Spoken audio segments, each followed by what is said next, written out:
quer saber qual é a diferença entre quimbanda, umbanda, candomblé e satanismo. Obrigado, sobrinho Kelvin, por nos enviar a sua pergunta. Bom, vamos tentar responder da melhor maneira possível, de uma maneira simples e com palavras mais simples ainda para que vocês possam entender a diferença entre candomblé, umbanda e quimbanda. O satanismo eu nem vou colocar dentro desse conceito, mas vou explicar o que é. Não vou colocar dentro desse contexto porque está totalmente fora do contexto, entre aspas, de candomblé, umbanda e quimbanda. Satanismo é uma outra coisa, é uma outra vertente. Se a pergunta fosse quais são os tipos de satanismo que existe, aí sim, caberia em uma pergunta isolada, mas vou tentar responder a diferença entre esses 4 tópicos. Mas vamos lá.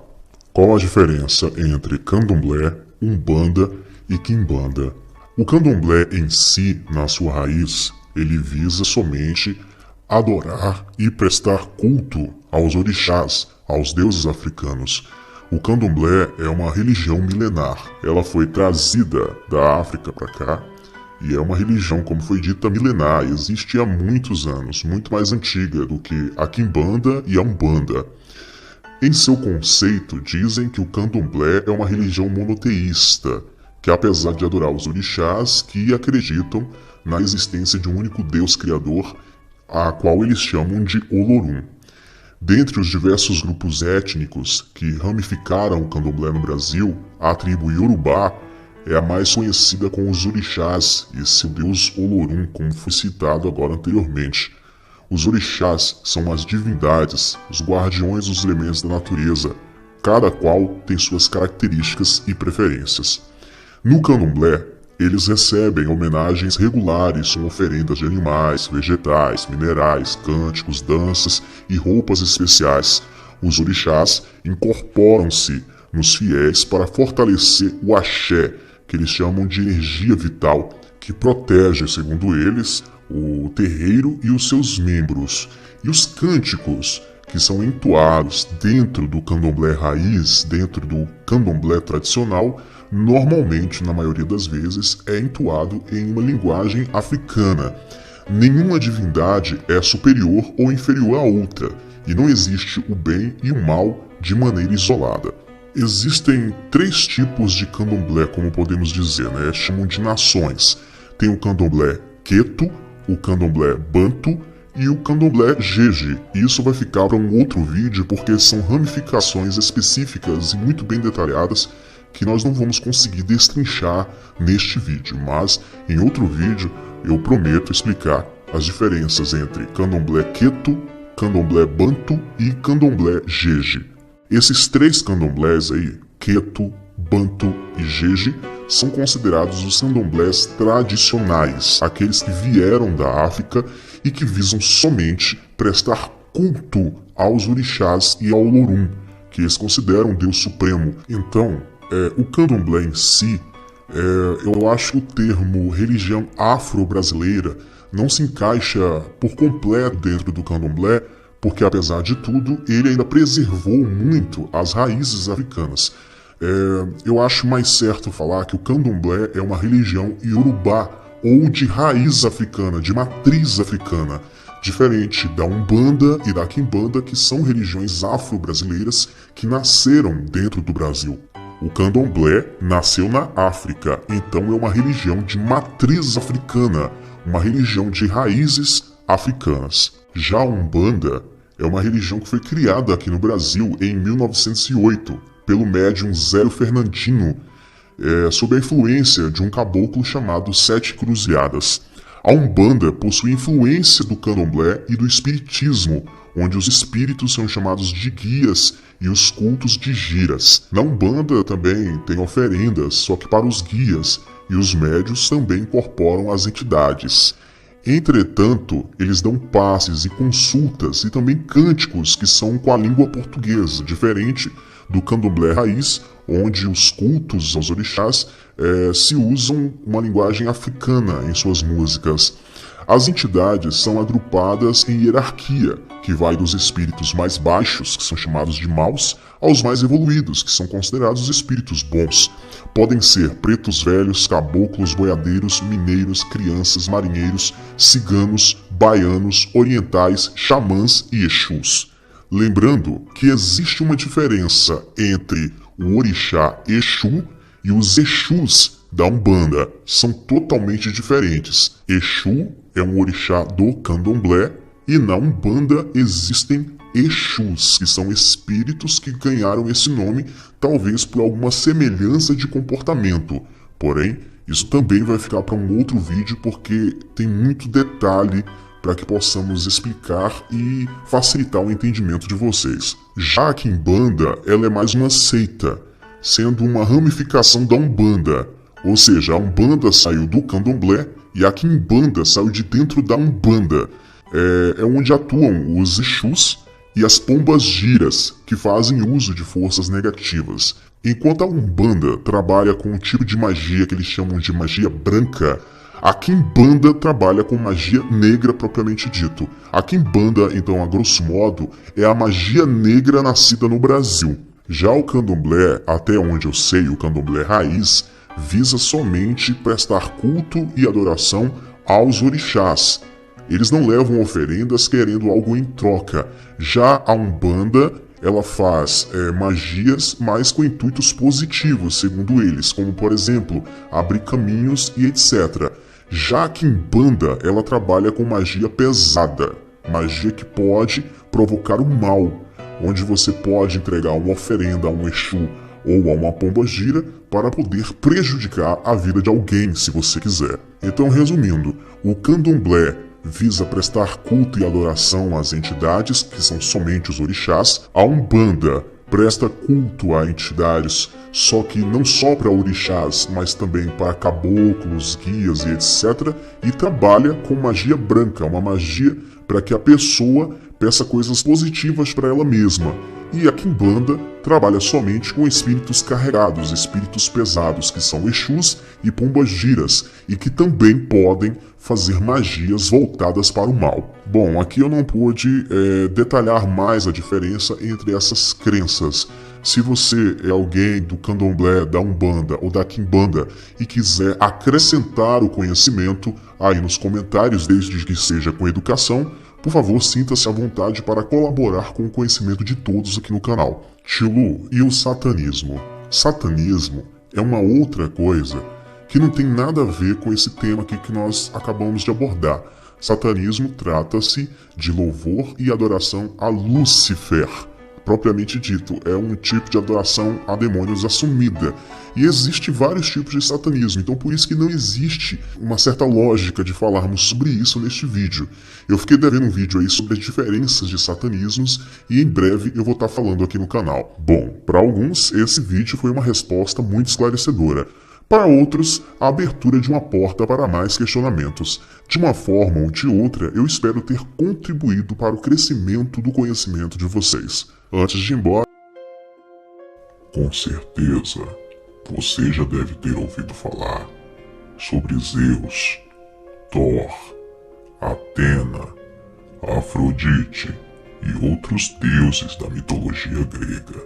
Assim como também você deve ter ouvido falar em Anubis, Horus, Amun-Ra e outras entidades da mitologia egípcia.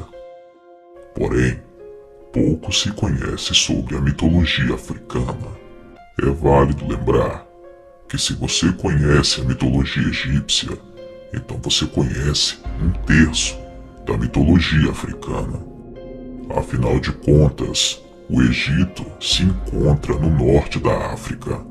Porém, a mitologia africana é muito mais ampla e não se resume somente ao Egito.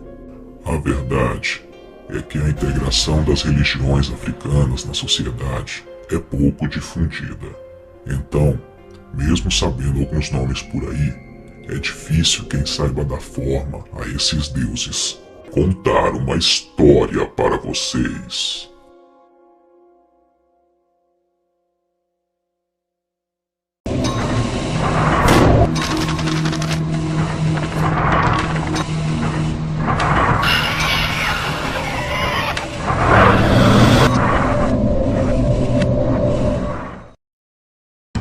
Mitologia Africana.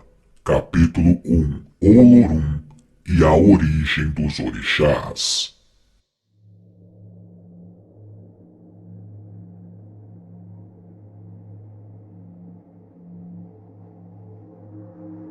Para entender toda a mitologia africana e a origem dos orixás e demais entidades, é necessário se conhecer a história de Olorum. Ele é considerado o Deus Supremo das entidades africanas, assim como Zeus é considerado o Deus Supremo na mitologia grega. Para as religiões de matriz africana no Brasil, como Umbanda e Candomblé, Olorum é o mesmo Deus do cristianismo. A palavra Olorum é de origem iorubá, é uma contração de Olodumaré, que significa Senhor do Destino. Para eles, Olorum é o Senhor do céu, infinito em si mesmo, onisciente, onipotente, onipresente e indivisível. Ele é em si toda a criação e rege todo o universo. Deus é um, sempre foi e sempre será, mas muitos são os nomes pelos quais ele é conhecido. Os nomes usados por diferentes povos e religiões referem-se simplesmente aos diversos caminhos por meio dos quais Deus manifesta a si mesmo na criação para cada povo com sua cultura específica. Os judeus chamam o Deus Supremo de Elohim, na Grécia, Zeus. Para os muçulmanos, Deus é conhecido como Alá, para os povos indígenas, Tupã, e para as religiões de matriz africana, Olorum, o criador de todos os orixás e de todo o universo. A lenda de Olorum lembra muito a criação que a Bíblia cita em Gênesis. Todas as religiões do mundo tentam explicar os grandes mistérios da humanidade. De onde viemos? Quem somos? Para onde vamos? Reza uma história africana, originada de Queto, que no início de tudo havia o Orum, o espaço infinito, e lá vivia o Deus Supremo Olorum. Certo dia, Olorum criou uma imensa massa de água, de onde nasceu o primeiro orixá, Oxalá, o único capaz de dar vida. Olorum mandou Oxalá partir e criar o Aie, o mundo dos seres humanos. Quando Olorum, Senhor do Infinito, criou o universo com seu hálito sagrado, criou juntos seres imateriais que povoaram o universo. Esses seres seriam os orixás, que foram dotados de grandes poderes sobre os elementos da natureza.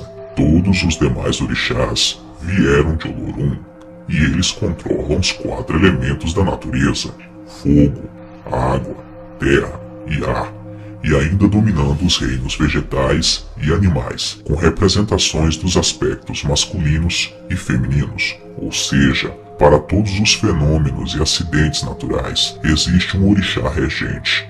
E foi desta forma que, segundo a lenda, Olorum criou os orixás. Existe uma outra parte da lenda que diz mais ou menos o seguinte: no começo, não havia separação entre o Orum, os céus dos orixás, e o Aie, a terra dos seres humanos.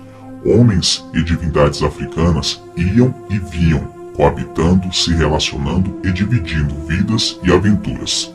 Diz a lenda que quando o Orum, território sagrado dos orixás, se aproximou da terra, algum ser humano o tocou com as mãos sujas. Olorum, Senhor do Céu, Deus Supremo, irado com a sujeira e a displicência dos mortais, soprou enfurecido seu sopro divino e separou para sempre o céu da terra. Assim, o território sagrado dos orixás separou-se do mundo dos homens, e nenhum homem poderia ir ao Orum e retornar de lá com vida, e os orixás também não podiam vir à terra com seus corpos. Perceba como esta lenda é bem parecida com a história que vemos em Gênesis, onde Deus expulsa o ser humano do jardim do Éden, porque o ser humano o desagradou. Agora havia o mundo dos homens e o mundo dos orixás. Separados dos seres humanos, os orixás ficaram muito tristes e amuados, sentiam saudade da terra dos mortais e foram se queixar para Olorum, que acabou consentindo que os orixás pudessem de vez em quando retornar à terra. Entretanto, teriam que tomar o corpo material dos seus devotos, foi a condição imposta por Olorum. É por isso que os adeptos do Candomblé recebem entidades em seus corpos. Oxum, que antes gostava de vir à terra brincar com as mulheres, dividindo com elas sua formosura e vaidade, ensinando-lhes feitiços de adorável sedução e irresistível encanto, recebeu de Olorum um novo encargo: preparar os mortais para receberem em seus corpos os orixás. De seu sucesso dependia a alegria dos seus irmãos e amigos orixás. Veio ao Aie e juntou as mulheres à sua volta, banhou seus corpos com ervas preciosas, cortou seus cabelos, raspou suas cabeças, pintou seus corpos.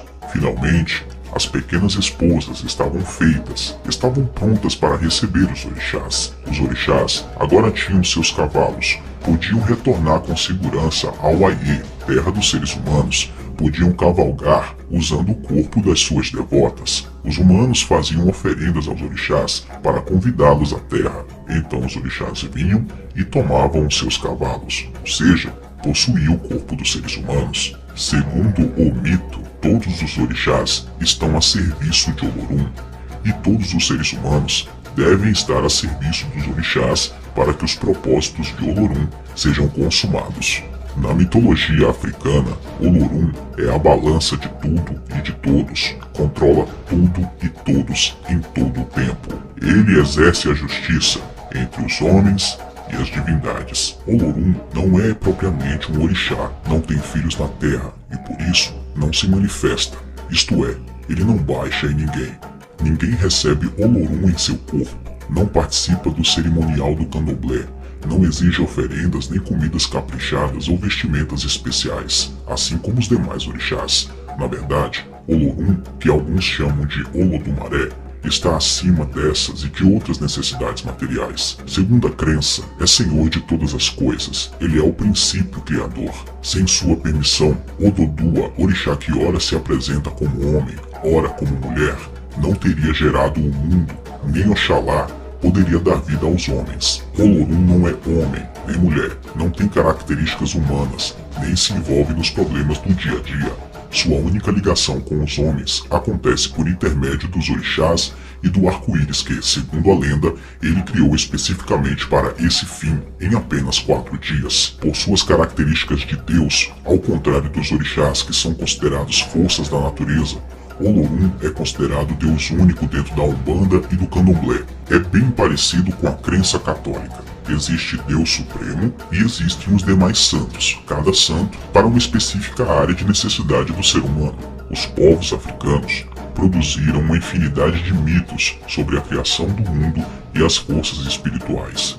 Isso porque a necessidade de explicar o mundo em que vivemos é praticamente tão antiga quanto a própria humanidade.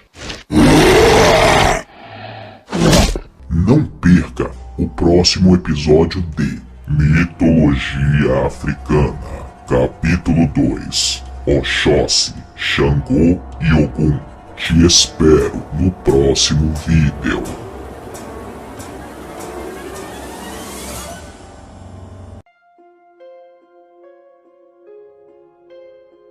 Quando falamos em mito, imediatamente pensamos na mitologia grega, mas temos também o mito africano. Apesar de não ser tão ou mais antigo que o grego, é menos estudado na academia, nas escolas e até em cursos de teologia. Tem, no entanto, forte presença na cultura brasileira, cubana e até europeia. Segundo alguns historiadores, certas lendas gregas são cópias das lendas africanas. Verdadeira ou não essa hipótese, o fato é que o mito africano é extremamente rico e nos possibilita entender uma série de complexidades da humanidade. Segundo a mitologia africana, todos nós somos filhos de orixás e herdamos deles nosso caráter, gostos, personalidades e até comportamento sexual. Como vimos no capítulo anterior, uma das versões do mito africano conta que antes de tudo havia o caos, até que um deus supremo chamado Olorum criou o universo, suas estrelas e planetas, o mundo material, separando-o de maneira drástica do plano imperial ou sobrenatural, para estabelecer seu controle sobre os seres que habitam sobre o mundo. Olorum criou os elementos, tomando cada um deles a forma material dos orixás: a água salgada para Iemanjá, a rocha para Xangô, o vento para Yansan, e assim por diante. Outra maneira de explicar o mesmo processo é menos mística. Os orixás seriam seres humanos importantes, donos de grande poder em vida, que morreram de maneira incomum. Essa sobrecarga de sentimento teria provocado uma espécie de derramamento de essência de cada ser, impedindo que eles assumissem a forma comum de todos os espíritos mortos, os Eguns, que estudaremos mais na frente, e fazendo que se identificassem com um dos elementos da natureza. No capítulo de hoje, veremos a história, as lendas e as características de 3 orixás que são considerados os maiores guerreiros do Orum: Oxóssi, Ogum e Xangô. Quem são eles? O que existe de misterioso por trás dessas 3 figuras mitológicas? Eles seriam entidades.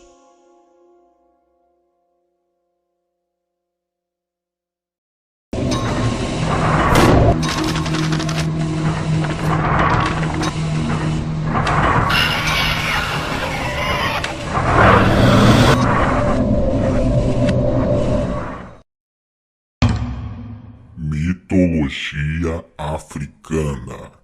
Capítulo 2. Oxóssi, Xangô e Ogum, os guerreiros do Orum.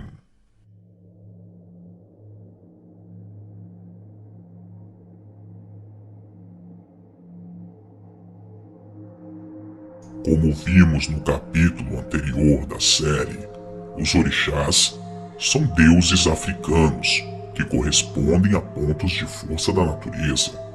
Segundo as religiões de matriz africana e devotos destas entidades, as características de cada orixá se aproximam dos seres humanos, pois eles se manifestam através das emoções, como nós. Sentem raiva, ciúme, amam em excesso, são passionais e também possuem até espírito de competição. Hoje, falaremos sobre 3 orixás que são muito populares nas religiões de matriz africana no Brasil: Oxóssi, Xangô e Ogum. Segundo muitos seguidores das religiões de matriz africana no Brasil, como o Candomblé, a Umbanda e a Quimbanda, eles são considerados 3 das entidades mais poderosas do Orum. Se você não entende o que significa a palavra Orum, isso foi explicado no primeiro capítulo da série, mas vamos resumir. Segundo a crença das religiões de matriz africana, o Orum é como se fosse o Olimpo africano, lugar sagrado no universo onde os orixás vivem. Agora vamos ao que interessa. Falaremos sobre os 3 orixás. Oxóssi. Segundo a crença, Oxóssi é o orixá caçador, protetor das matas, dos animais, das florestas e dos caçadores. Veste-se de verde, azul turquesa e vermelho. Traz sempre consigo o seu ofá, arco e flecha. Seu dia é a quinta-feira. Segundo a crença, seus filhos são pessoas muito exigentes no cumprimento das obrigações, das atitudes firmes e são até um pouco duras. Não têm papas na língua e costumam falar tudo o que pensam. Dão muito valor aos acordos e não faltam à sua palavra. Com tendência à timidez, não gostam de demonstrar as suas emoções. Diz a lenda que em tempos distantes, Ododua, Obadiefé, diante do seu palácio real, chefiava o povo na festa da colheita dos inhames. Naquele ano, a colheita havia sido farta e todos, em homenagem, deram uma grande festa comemorando o acontecido, comendo inhame e bebendo vinho. Era grande a fartura. De repente, um grande pássaro, Eleie, pousou sobre o palácio, lançando seus gritos malignos e lançando fardas de fogo, com a intenção de destruir tudo que por ali existia, pelo fato de não terem oferecido uma parte da colheita a Agés, feiticeira portadora do pássaro. Todos se encheram de pavor, prevendo desgraças e catástrofes. Então Obá mandou buscar um caçador que era conhecido por suas 50 flechas, que, arrogante e cheio de si, errou todas as suas investidas contra o pássaro. Então foi chamado outro caçador que era conhecido por suas 40 flechas. Embriagado, o guerreiro também desperdiçou todas as suas investidas contra o grande pássaro.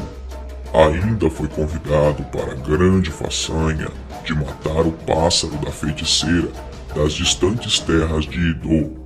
Outro guerreiro, o guardião das 20 flechas, Fanfarrão, apesar de sua grande fama, atirou em vão as suas 20 flechas contra o pássaro encantado e nada aconteceu.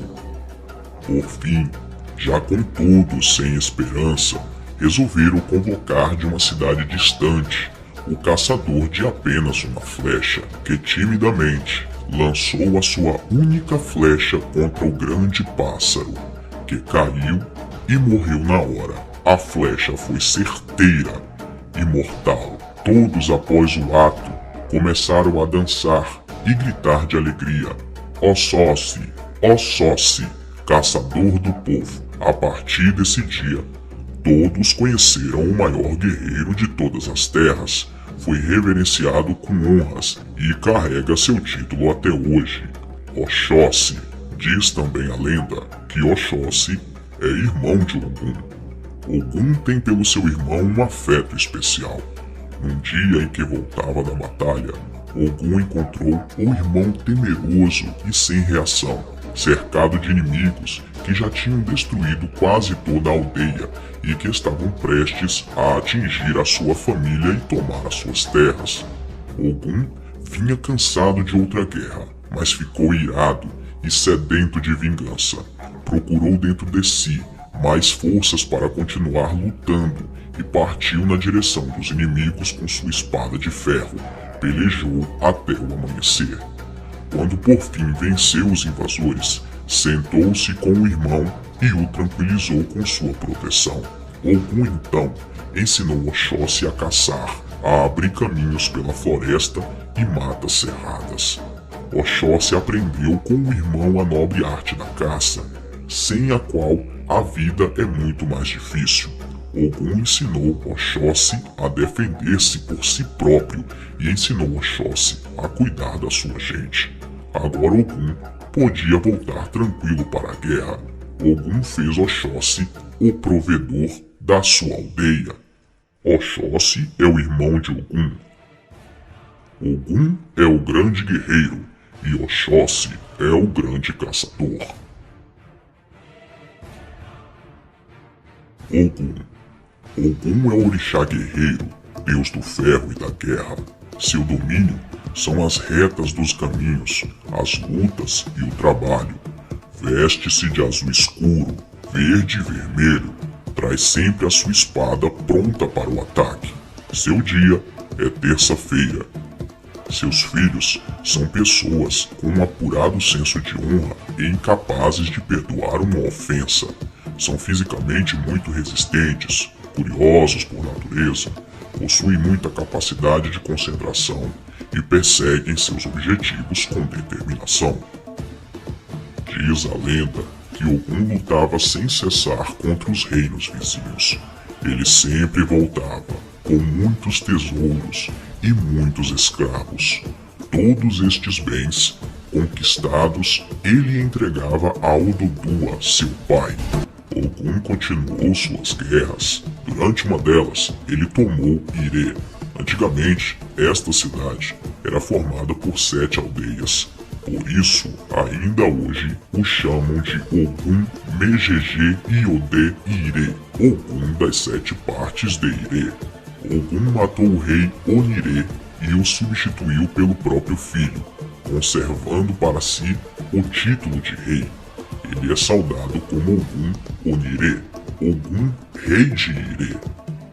Entretanto, ele foi autorizado a usar apenas uma pequena coroa, a coroa. Daí ser chamado também de Ogum Alakoro, Ogum dono da pequena coroa. Após instalar seu filho no trono de Ire, Ogum voltou para guerrear por muitos anos.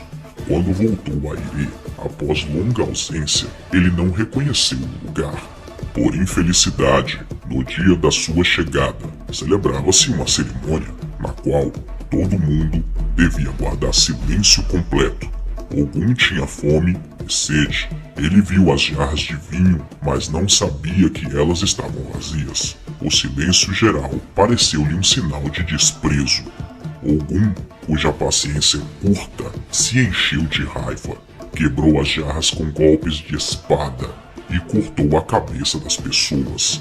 A cerimônia tendo acabado, apareceu finalmente o filho de Ogum e ofereceu-lhes seus pratos prediletos, caracóis e feijão, regados com dendê, tudo acompanhado com muito vinho de palma. Ogum, arrependido e calmo, lamentou seus atos de violência e disse que já vivera bastante e que viera agora o tempo de repousar. Ele baixou então a sua espada e desapareceu sobre a terra. Xangô. Segundo a crença, Xangô é o orixá da justiça, do trovão e da pedreira. Veste-se de vermelho e branco, usa uma coroa e traz o oxé, machado duplo, e o xerê, instrumento musical.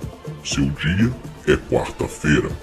Seus filhos são pessoas fisicamente fortes, atrevidos e prepotentes, com um senso de justiça muito próprio, não suportam desaforos. Às vezes, agem como se fossem os donos da verdade, porém quando a situação complica, sempre buscam um meio termo para não sair perdendo. Diz a lenda que Xangô era rei de Oió, o mais temido e respeitado de todos os reis. Mesmo assim, um dia seu reino foi atacado por uma grande quantidade de guerreiros que invadiram a cidade violentamente, destruindo tudo e matando soldados e moradores numa tremenda fúria assassina. Xangô reagiu e lutou bravamente durante semanas. Um dia, porém, percebeu que a guerra tornara-se um caminho sem volta. Já havia perdido muitos soldados e a única saída seria entregar sua coroa aos inimigos. Resolveu então procurar por Orumilá e pediu-lhe um conselho para evitar a derrota quase certa. O adivinho mandou que ele subisse em uma pedreira e lá aguardasse, pois receberia do céu a iluminação do que deveria ser feito. Xangô subiu e quando estava no ponto mais alto, foi tomado de extrema fúria, pegando seu cochê, machado de 2 lâminas, e começou a quebrar as pedras com grande violência.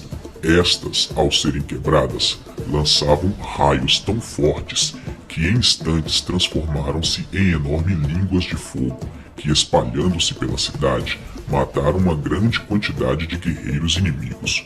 Os que restaram, apavorados, procuravam os soldados de Xangô e renderam-se imediatamente pedindo clemência.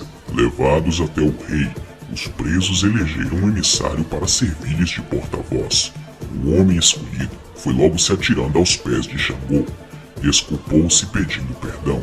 Humilhando-se, explicou que lutavam não por vontade própria, e sim forçados por um monarca, vizinho de Oió, que tinha um grande ódio de Xangô.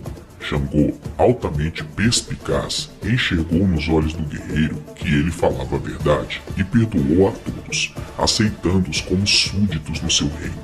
Assim, tornou-se conhecido como o orixá justiceiro, que perdoa quando defrontado com a verdade, mas que queima com seus raios os mentirosos e delinquentes. Neste vídeo, falamos sobre os 3 principais orixás masculinos.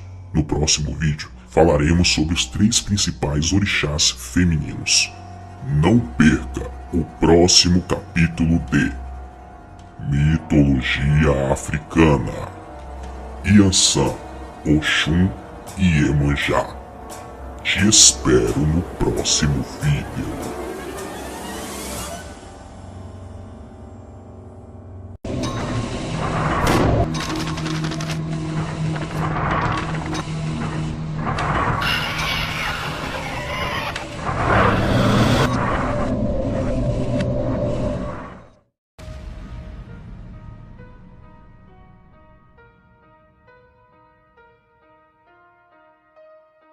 Segundo as religiões de matriz africana, orixá é um poder divino em si mesmo e realiza-se na vida dos seus cultuadores como uma forma de energia viva e divina, capaz de realizar ações abrangentes, modificadoras da vida do ser. Segundo o Candomblé e a Umbanda, orixá é o poder de Deus manifestado de forma personificada em que um ente de natureza divina irradia continuamente esse poder que concentra em si e doa graciosamente a todos que, movidos pela fé, a ele recorrer religiosamente por meio de cantos e orações. Já quem recorrer magisticamente a eles, aí é preciso outros procedimentos para a ativação do seu poder realizador. Muitos são os poderes de Deus, e muitos são os orixás cultuados na Umbanda e no Candomblé. Para os adeptos e especialistas em religiões de matriz africana, as religiões afro-brasileiras são monoteístas, têm um Deus único. Diferente do que se acredita, os orixás são como santos ou anjos. Existe muita confusão quando se fala de orixás para os que não conhecem a fundo a mitologia afro-brasileira que existe na Umbanda e no Candomblé. E até para os conhecedores é complicado explicar certas coisas. Muitos mistérios existem por trás da mitologia africana. As fontes de conhecimento são escassas. Quem deseja conhecer mais sobre essas entidades e suas lendas precisa fazer um estudo muito aprofundado e demoradas pesquisas. Mas não se preocupe, o Tio Lu fez todo esse trabalho para você. Nesta série do canal, estou expondo mais de 2 anos de pesquisa sobre este assunto, com o intuito de levar conhecimento e gerar profundas reflexões nas mentes de quem assiste.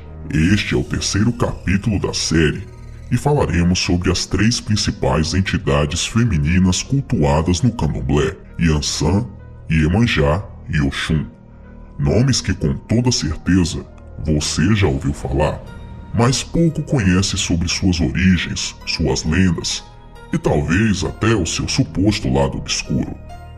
Tendo um teor sinistro ou não, uma coisa é certa: a história dos orixás é de certa forma fascinante, principalmente para os principiantes no tema. Particularmente, sempre tive uma opinião formada sobre este assunto desde criança, mas no período da faculdade, me dediquei 2 anos a conhecer, estudar, entender e documentar as crenças das religiões de matriz africana. Visitei muitos terreiros de Candomblé, Umbanda e Quimbanda. Conversei com babalorixás, mães de santos, ogãs e adeptos dessas religiões. Li muitos livros, participei de alguns seminários, porém sem me envolver espiritualmente, apenas com o compromisso e o propósito de adquirir conhecimento e fortalecer ainda mais o meu ponto de vista sobre as entidades africanas cultuadas no Brasil. Tio Lu? Os orixás são demônios? Bem, assista a série e tire suas próprias conclusões. O conteúdo dos documentários mostram apenas o teor histórico, mitológico e lendário. Não vim aqui para dizer se são do bem ou se são do mal, mas se você assistiu aos vídeos anteriores, já sabe muito bem meu posicionamento a respeito do assunto. Sentem-se, crianças.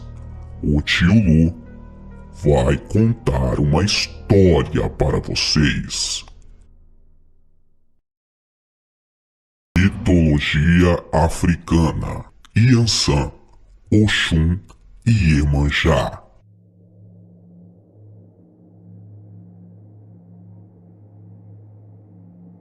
No capítulo anterior da série, falamos sobre os 3 principais orixás masculinos cultuados nas religiões de matriz africana no Brasil: Oxóssi, Xangô e Ogum.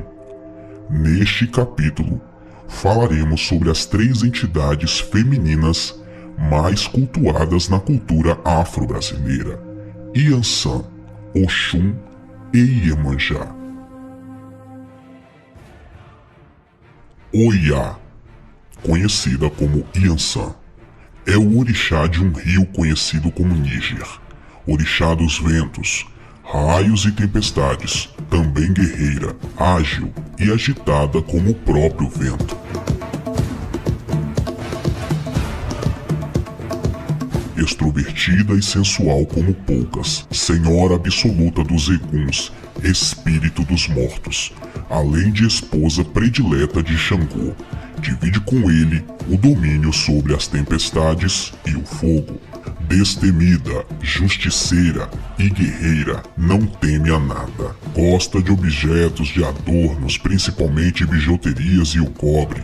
Pessoa extrovertida, franca, amante da natureza, engraçada, revela ambição e temperamento forte. As mulheres de Yansan são guerreiras e comunicativas. Em geral, são pessoas alegres, audaciosas, intrigantes, autoritárias, sensuais e volúveis. Quando negativas, tendem a ter depressão, inquietude e ciúme em excesso.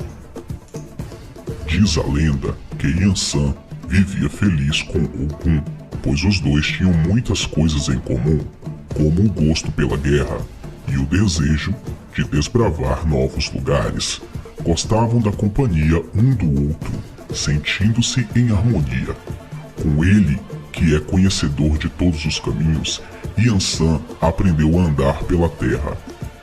Gostava muito de vê-lo trabalhar em seu ofício de ferreiro, tentando aprender como ele confeccionava suas armas e ferramentas. Yansan pedia insistentemente que Ogum lhe fizesse uma arma para guerrear. Um dia, Ogum a surpreendeu, oferecendo-lhe uma espada curva que era ideal para o seu uso. Isso agradou muito Yansan, tanto que mais tarde todo o seu exército estava usando esse mesmo tipo de arma. Mas Ogum não a levava em suas batalhas, deixando-a sozinha e entediada, sem falar no tempo que gastava em seus afazeres de ferreiro. Yansan adorava a liberdade, mas ao mesmo tempo não dispensava uma boa companhia. Começou a sentir-se rejeitada por Ogum. Foi nesse momento que Xangô, o grande rei, foi procurar Ogum, pois precisava de armas para o seu exército. Ele era muito atraente e cuidadoso com a sua aparência. Era impossível não notar sua presença. Ogum, aceitando o pedido, começou a produzir armas para Xangô, que tinha muita urgência. Ficaria na aldeia o tempo necessário para o término do serviço. Xangô notou a presença de Yansan, sentindo uma grande atração por ela. Com seu jeito de ser, aproximou-se dela para trocar conhecimentos a respeito das suas habilidades. Descobriram nessas conversas que possuíam muitas afinidades, inclusive que não gostavam de viver isolados, assim como Ogum.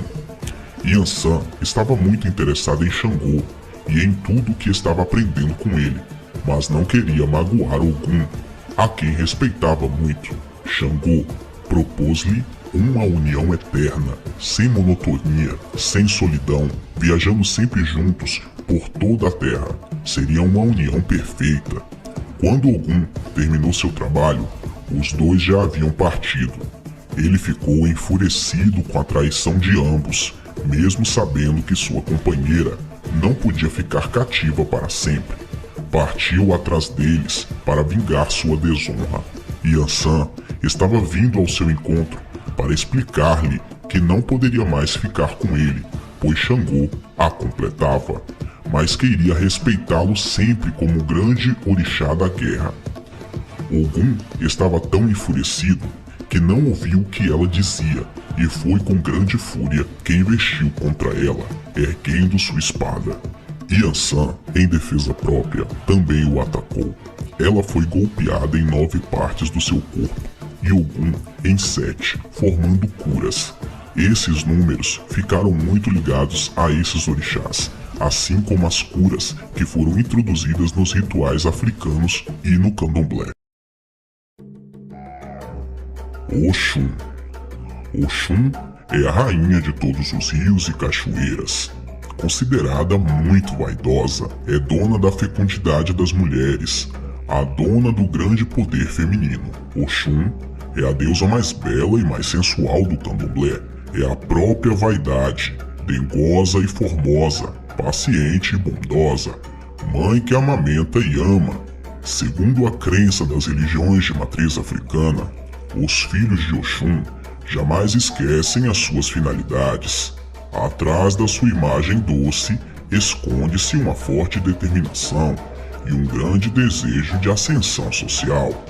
Gostam de festas, vida social e de outros prazeres que a vida possa lhe oferecer. Tendem a uma vida sexual intensa, mas com muita discrição, pois detestam escândalos. Não se desesperam por paixões impossíveis. Por mais que gostem de uma pessoa, o seu amor próprio é muito maior. Eles são narcisistas demais para gostar muito de alguém.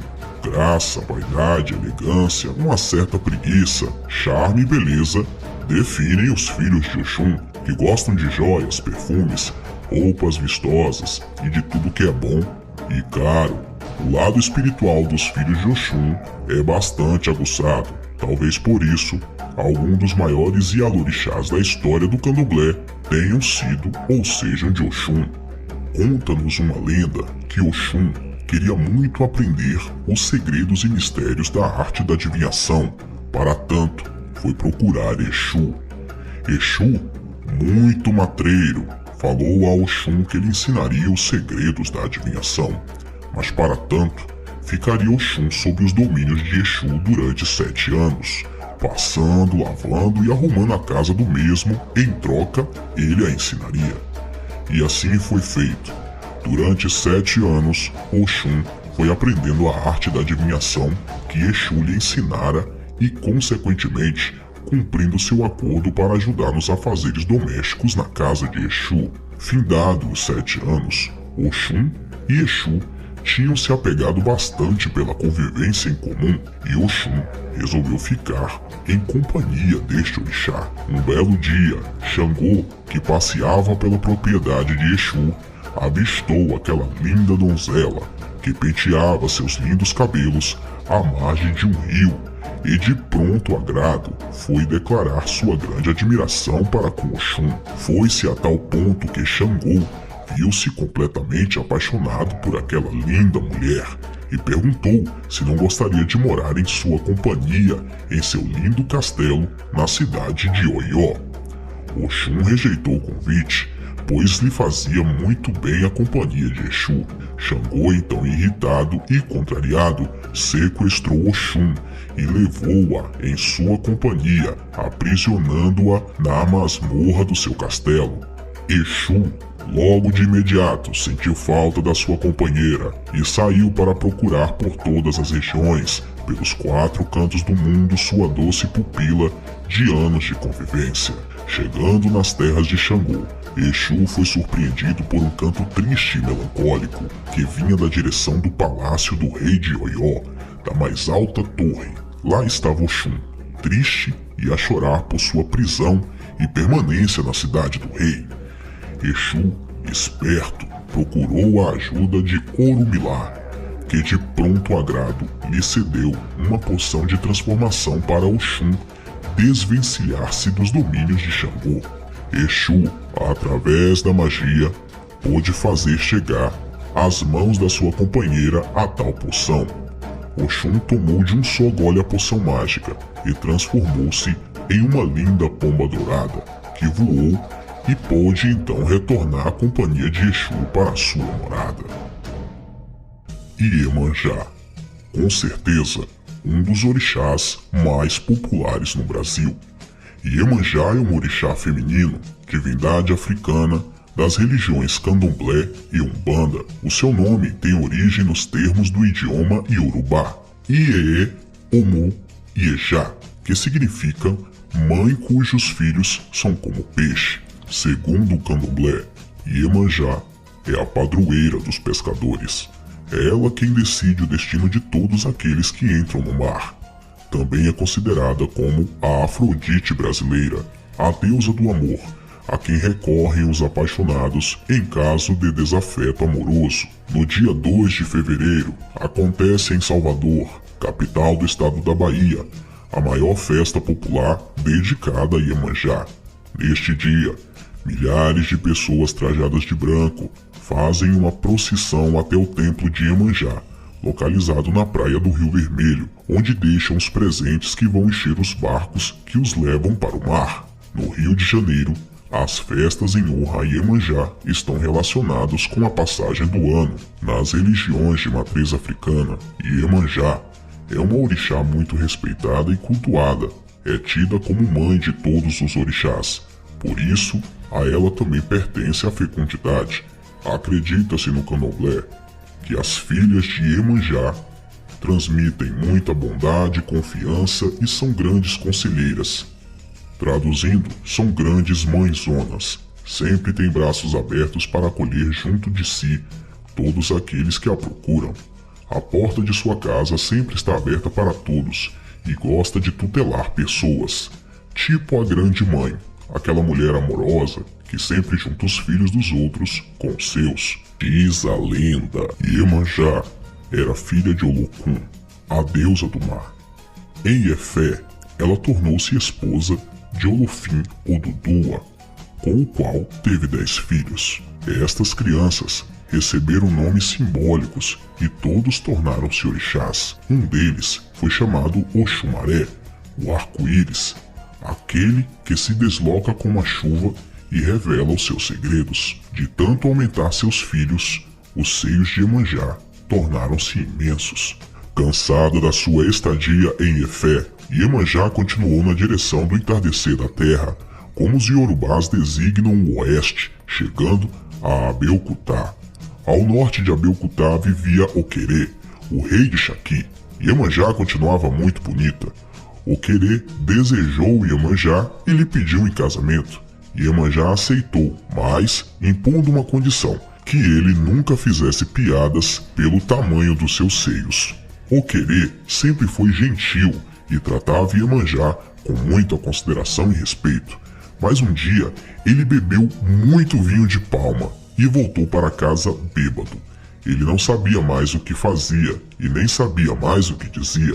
Tropeçando em Iemanjá, esta o chamou de bêbado e imprestável. Oquerê então gritou: "Você com seus seios compridos e balançantes, você com seus grandes seios e trêmulos." E Iemanjá ficou muito ofendida e fugiu em disparada. Certa vez, antes do seu primeiro casamento, Iemanjá recebera da sua mãe uma garrafa contendo uma poção mágica, pois dissera esta: "Nunca se sabe o que pode acontecer amanhã. Em caso de necessidade, quebre a garrafa, jogando-a no chão." Em sua fuga, Iemanjá tropeçou e caiu. A garrafa quebrou-se e dela nasceu um rio. As águas tumultuadas deste rio levaram Iemanjá em direção ao oceano, residência da sua mãe Olokun.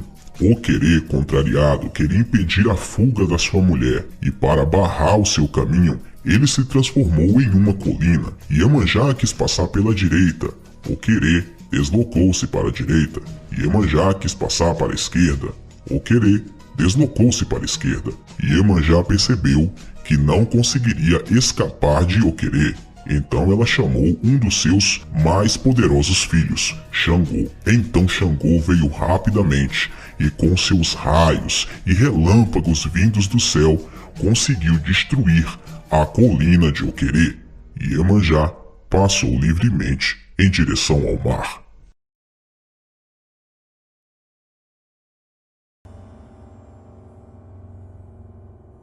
Obrigado por assistir a mais um vídeo bizarro deste canal. As religiões de matriz africana são carregadas de histórias, lendas e mitos. Um deles fala de Exu, um nome carregado e que se tornou sinônimo de coisas ruins na cultura cristã. Mas quem é Exu? Qual o seu significado para as religiões de matriz africana? Seria ele um anjo, um fantasma, uma força da natureza ou um demônio? Muitas são as dúvidas sobre esta entidade, que traz consigo um vasto histórico cômico e ao mesmo tempo assustador. Neste quarto capítulo da série Mitologia Africana, falaremos com detalhes sobre o orixá mais respeitado e temido, inclusive por adeptos do candomblé e da Umbanda. Antes de começarmos, gostaríamos de alertar: se você não é acostumado a ver coisas sobrenaturais, este vídeo não é aconselhável para você, pois muitas coisas inexplicáveis podem acontecer quando adentramos em um universo tão obscuro. Ainda está em tempo de você não assistir a este vídeo. Você insiste? Tem certeza que deseja continuar assistindo? Tudo bem, é por sua conta e risco. Se coisas assustadoras começarem a acontecer aí onde você está, não venha colocar a culpa em mim depois. Sentem-se, crianças. O tio Lu vai contar uma história para vocês.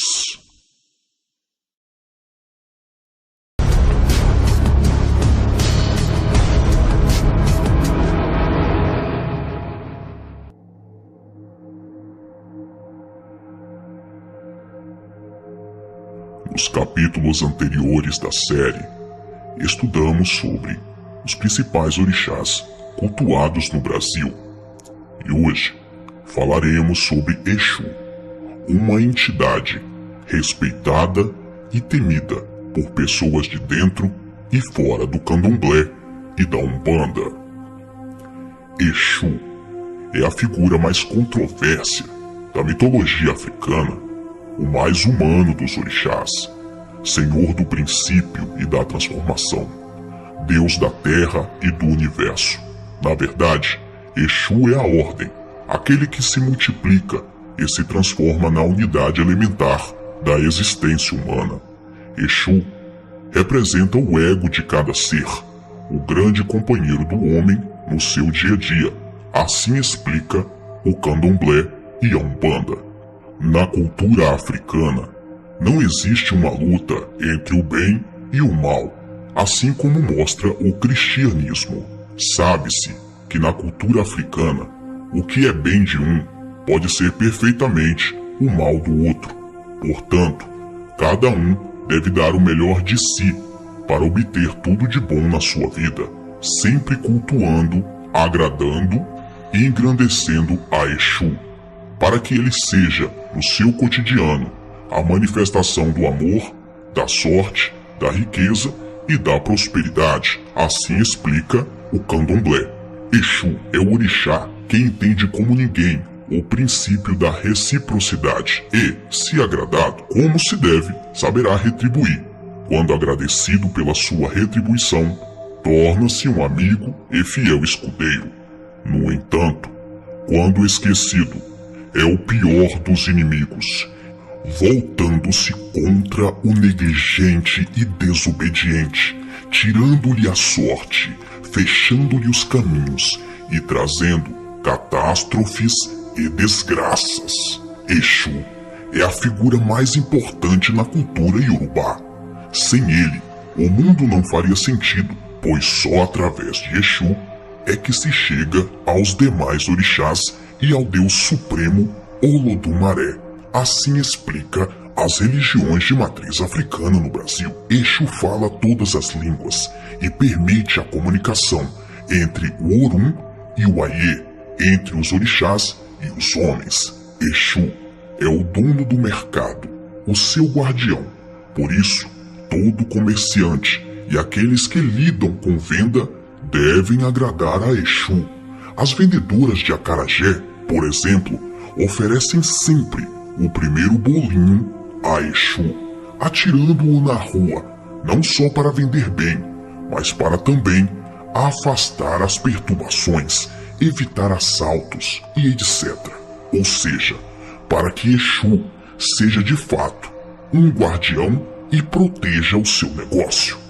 É importante ressaltar que Exu não tem amigos nem inimigos. Exu protege sempre aqueles que o agradam e sabem retribuir os seus favores. Exu foi a primeira forma dotada de existência individual. Não se sabe ao certo a sua região de origem na África, pois em todos os reinos se presta culto a Exu. Sabe-se, no entanto, que chegou a ser rei de Queto. Exu renasceu várias vezes e sua história revela que é filho de Orunmilá ou de Oxum, dependendo do momento em que renasce. Assim contam algumas lendas. Como explicamos em vídeos passados, assim como a cultura chinesa e a cultura grega, a mitologia africana também possui o seu horóscopo. E na cultura africana, os orixás representam o signo de cada pessoa. Exu é um deles. Vamos ver as características.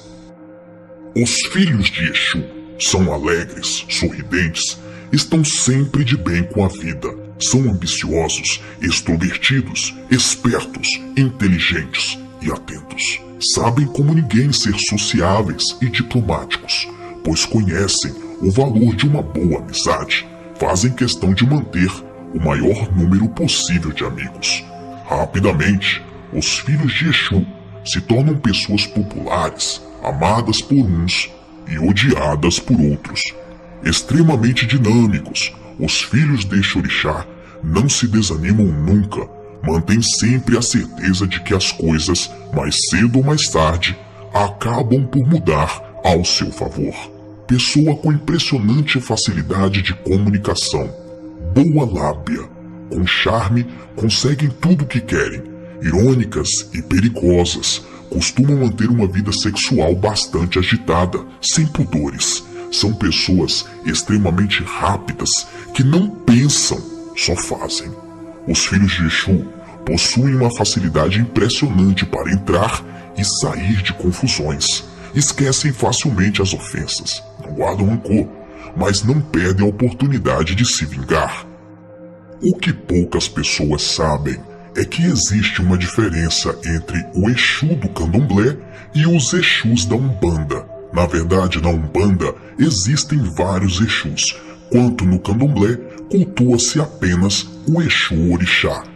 No Candomblé, Exu é visto como os demais orixás, ou seja, para o Candomblé, Exu é um deus. Já a Umbanda considera os Exus não como deuses, mas como entidades em evolução que buscam, através da caridade, a evolução. Exus de Umbanda, de acordo com a crença religiosa, são espíritos de diversos níveis de luz que incorporam nos médios de Umbanda Omolocô, Catimbó, Batuque, Santo Daime, Xambá e Candomblé de Caboclo. No Candomblé de Queto e Jeje não há incorporação de espíritos oficialmente. Já nos candomblés de Angola, podem-se encontrar casas que adotem a incorporação de Exu, pombagiras, boiadeiros e marinheiros. Porém, o Exu Orixá, cultuado somente no Candomblé, não incorpora para dar consultas, diferentemente do Exu de Umbanda, considerado uma entidade. Na Umbanda, não se manifesta o próprio Orixá por meio de incorporação, mas sim os seus mensageiros, ou seja, os demais Exus. Quando incorporam, se caracterizam, alguns com capas, cartolas, bengalas, os Exus masculinos. Já os Exus femininos usam saias rodadas, brincos, pulseiras, perfumes e rosas. Também são chamados de pombas giras. Na Umbanda, os Exus podem ser contactados tanto para fazerem o bem como para fazerem o mal. Segundo as religiões de matriz africana, os Exus trabalham com energias mais pesadas e densas, ou seja, não é qualquer pessoa que pode se aproximar e pedir um trabalho para Exu sem ter total consciência do que se está fazendo. Essas entidades podem realizar trabalhos benignos como curas e trabalhos malignos como tirar a vida de alguém. Os Exus têm nome e histórias bem diferentes uma das outras. Na Umbanda, eles são conhecidos como Exu Tranca-Rua, Maria Mulambo, Exu Caveira, Exu Tiriri, Marabô, Padilha, Zé Pilintra, Calunga, Exu Mirim, Rei das Sete Encruzilhadas, Exu Veludo, Toquinho, Pinga-Fogo, Meia-Noite, Maria Navalha, entre outros. Vamos conhecer agora os Exus mais populares no Brasil. Exu Tranca-Rua.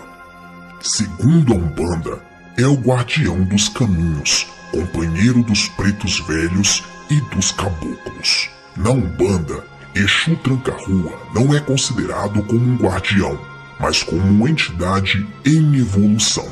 Tranca-Rua tem o poder de fechar e abrir o caminho para o ser humano, e também de ter as almas perdidas sem luz como escravos para prestar-lhes reverência e fazer o que ele ordenar. Este é um dos motivos pelo qual ele foi enviado aqui para o plano físico, para pegar as almas perdidas e formar uma hierarquia para que todas as almas perdidas fossem transformadas em seu exército. Ele usa uma cartola sofisticada de época, sua capa várias nas cores azul turquesa, roxo e negro, tendo contrastes em vermelho. É extremamente educado e fino, poderoso e sinistro. Transita além dos limites da bondade e da maldade. Zé Pilintra. Existem várias formas de incorporação de Zé Pilintra. Podemos citar 3 formas comuns de incorporação de seu Zé Pilintra: a do mestre Jumeiro, a do baiano ou a do malandro. Preto José Pilintra, como é conhecido no Catimbó ou na Jurema, é uma forma de caboclo e de Exu que trabalha na linha dos índios brasileiros com ervas e rezas para a cura e proteção dos seus fiéis. Profundo conhecedor dos segredos ocultos, dizem que viveu boa parte da sua vida ao lado dos índios brasileiros e absorveu todo o seu conhecimento. É muito conhecido no norte e no nordeste brasileiro. Tem grande influência nas matas e profundo respeito pelos santos católicos, especialmente Santa Bárbara, que no sincretismo religioso é Iansã no candomblé. Zé Pilintra baiano vem da linhagem dos antigos sacerdotes do candomblé, poderoso em desmanchar feitiços e mazelas dos seus adeptos, capaz de desafiar qualquer sacerdote sem se preocupar com os poderes do seu inimigo.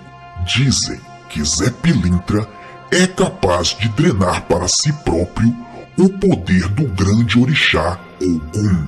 Por isso, além de ser respeitado, é bastante temido na Umbanda. É muito louvado em São Paulo e na Bahia.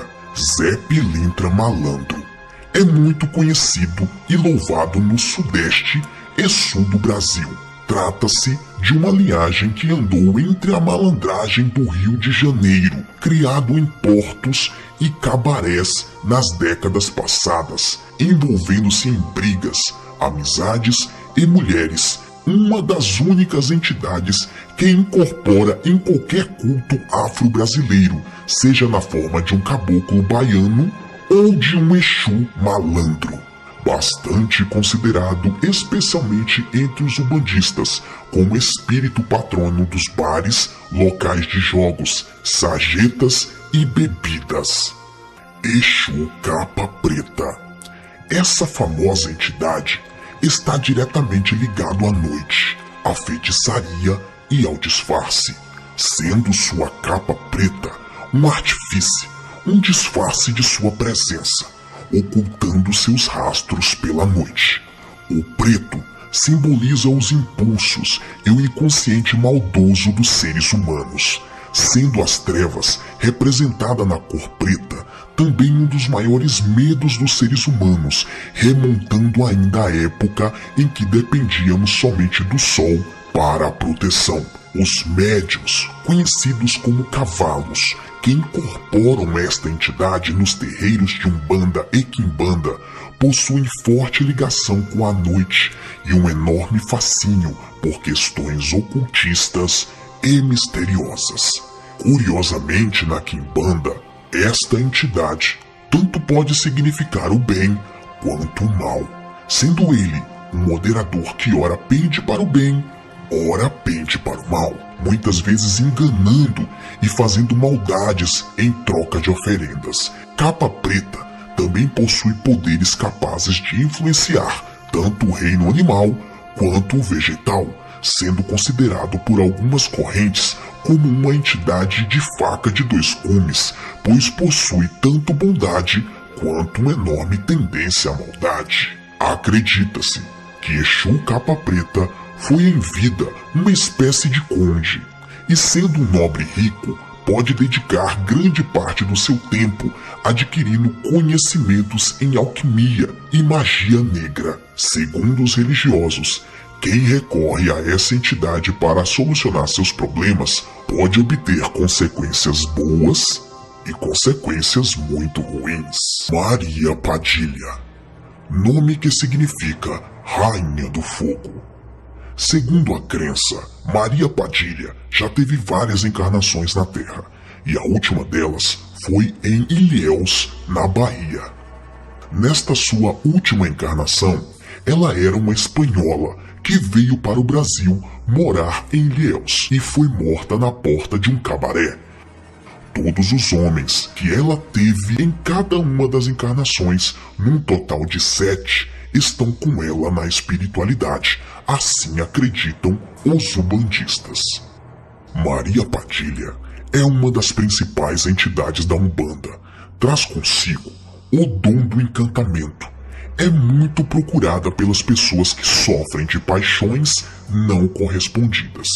Suas oferendas são compostas geralmente de cigarros, champanhe, rosas vermelhas, perfumes, anéis, gargantilhas, batons, espelho, farofa feita com azeite de dendê, e suas obrigações são geralmente arriadas nas encruzilhadas. Ela também aceita sacrifício de galinha vermelha e cabra preta. Mulheres que trabalham com esta entidade são geralmente belas, bonitas, atraentes, sensuais e dominadoras, de personalidade muito forte, sabem amar na cama como ninguém, mas com a mesma facilidade sabem odiar seus parceiros amorosos. Acredita-se que quem se deitar com uma mulher que tenha Maria Padilha no corpo e esta entidade se manifestar na cama no momento do ato sexual, o homem que se deitar com ela não vai conseguir ser feliz no amor com outras mulheres que não tenham Maria Padilha em seu corpo e que não a sirvam. Traduzindo, a vida deste homem será transformada em um verdadeiro inferno caso ele se recuse a se deitar com mulheres que tenham Maria Padilha. Ele não vai conseguir ser feliz no amor com ninguém. Se estiver casado ou namorando sério, vai perder o seu amor, pois Maria Padilha irá atrapalhar a sua vida amorosa. O intuito de Maria Padilha é transformar em escravos todos os homens que se deitam com ela. E se livrar desta maldição não é algo muito fácil. Digo isso por experiência própria. Agora, vamos falar da entidade mais temida por todos, Exu Caveira. Quem é Exu Caveira? Com certeza, você já ouviu falar este nome. Exu Caveira pertence a uma legião de espíritos que atua na falange de Omolu, atuam nos cemitérios, nos hospitais, preparando os portais que levarão as almas para os próximos planos de existência. Neste caso, ele faz o papel de ceifeiro. Se você já assistiu à série Supernatural, entendeu bem qual é a atuação de Exu Caveira para a mitologia africana. É considerado o chefe do exército dos Exus. Quando se manifesta no terreiro, ele tem um temperamento inconstante, se apresentando ora alegre, ora nervoso, ora calmo, ora apressado. Por isso, muitos o consideram como um espírito louco. No entanto, segundo a crença da Umbanda, Exu Caveira é extremamente leal e amigo, sendo até um pouco ciumento. Fidelidade é uma das suas características mais marcantes. Por isso mesmo, Exu Caveira não perdoa a traição e valoriza muito a amizade verdadeira. Considera a pior das traições a traição de um amigo. Quem trair Exu Caveira pode ter consequências muito graves, inclusive a própria morte. No entanto, uma vez amigo de Exu Caveira, tem-se um amigo para o resto da vida. Assim dizem os umbandistas. Ele é considerado o Exu provocador do sono da morte e manipulador de todas as drogas e entorpecentes. Apresenta-se como uma caveira e vestido de preto. Exu Caveira é considerado o cobrador das dívidas espirituais. Se você fizer algum tipo de pacto com qualquer entidade ligada a Umbanda e não pagar o que você prometeu, Exu Caveira é quem vai te cobrar. E se você fizer alguma promessa ou algum acordo com o próprio Exu Caveira e não cumprir, a consequência pode ser alarmante e catastrófica. Portanto, se você pretende ter algum tipo de relacionamento com esta entidade, eu aconselho muita cautela, mas muita cautela mesmo. Ou melhor, não se envolva com isso. Obrigado por assistir a mais um vídeo bizarro deste canal. Curta a página Magia Negra, uma arte milenar usada muitas vezes para coisas que eu e você não teríamos coragem nem de fazer com o nosso pior inimigo. Seres espirituais das trevas são adorados, idolatrados e cultuados em troca de pequenos favores bizarros. Você já deve ter assistido algum vídeo aqui no canal ou em outros canais do YouTube sobre o tema magia negra. Mas se você pensa que já viu de tudo de bizarro acerca do assunto, garanto a você que não. Hoje você irá conhecer o mercado da magia negra, onde você pode comprar qualquer coisa que venha à sua cabeça ou que você precise para realizar algum ritual, algum feitiço e afins. Sentem-se, crianças. O tio Lu vai contar uma história para vocês.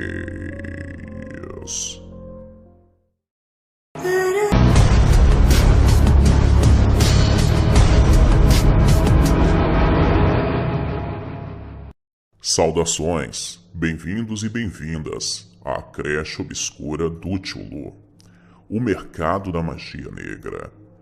Se caso você precisasse comprar alguma coisa para acrescentar os seus ingredientes ali do seu ritual secreto, ou de alguma coisa que você precise para fazer um feitiço poderoso, você saberia por acaso onde encontrar?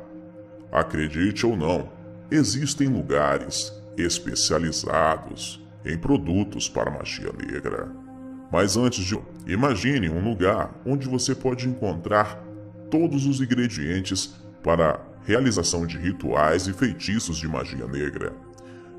Esse lugar existe. Aliás, existem esses lugares. São feiras, são locais secretos, cada um mais bizarro que o outro. E quem vai trazer essa informação obscura pra gente é o nosso repórter obscuro, o Corvo Obscuro.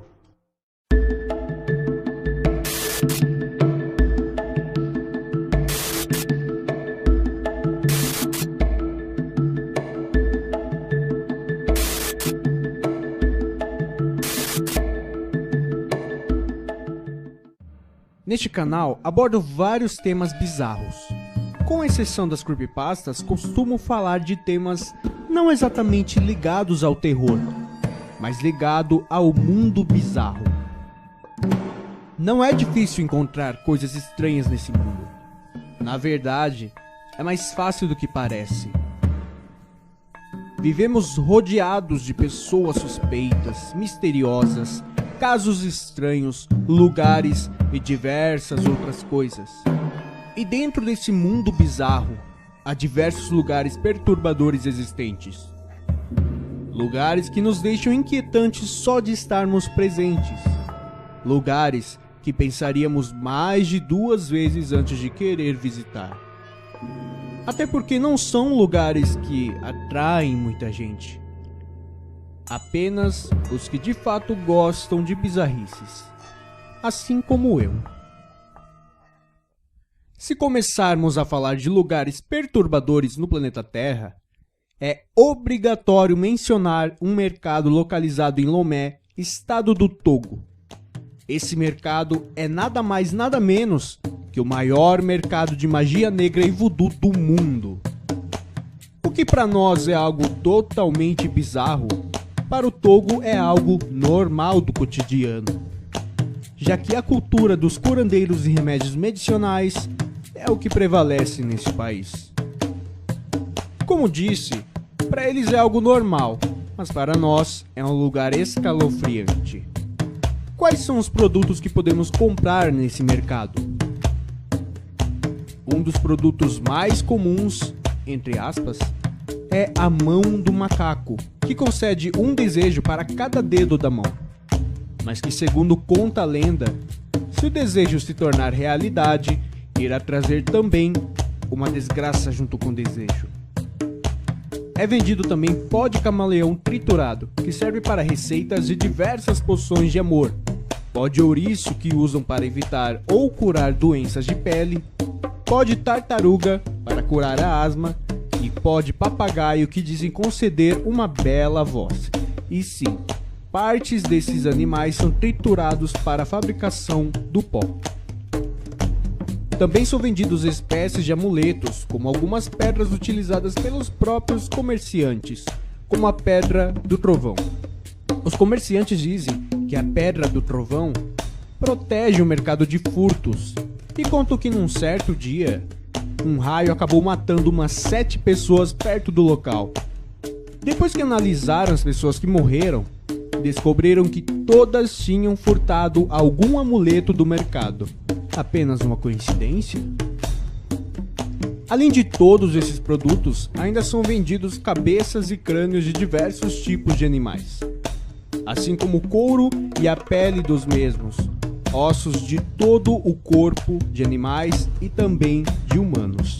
E caso você tenha curiosidade de como usar tais objetos ou queira aprender diversas poções, também possui alguns cursos de magia negra. Todas as coisas que se encontram nesse mercado são aprovadas e utilizadas pelos mais poderosos magos do mundo. Qualquer pessoa pode visitar esse mercado, mas se for apenas uma visita turística, também será cobrada. Visitaria esse lugar apenas por curiosidade? Deixe sua opinião nos comentários. E então, o que vocês acharam da matéria? Caso vocês tenham gostado do conteúdo do Corvo, o link do canal dele está aí na descrição do vídeo. Se inscreva, eu tenho certeza que você vai gostar. Convidar vocês também mais uma vez a se tornarem patrocinadores do canal Tio Lu. Com apenas R$1, você já se torna patrocinador aqui da Creche Obscura. O papel aqui é apenas coletar as informações, organizá-las e apresentá-las a você. Acreditar ou não acreditar é uma escolha sua.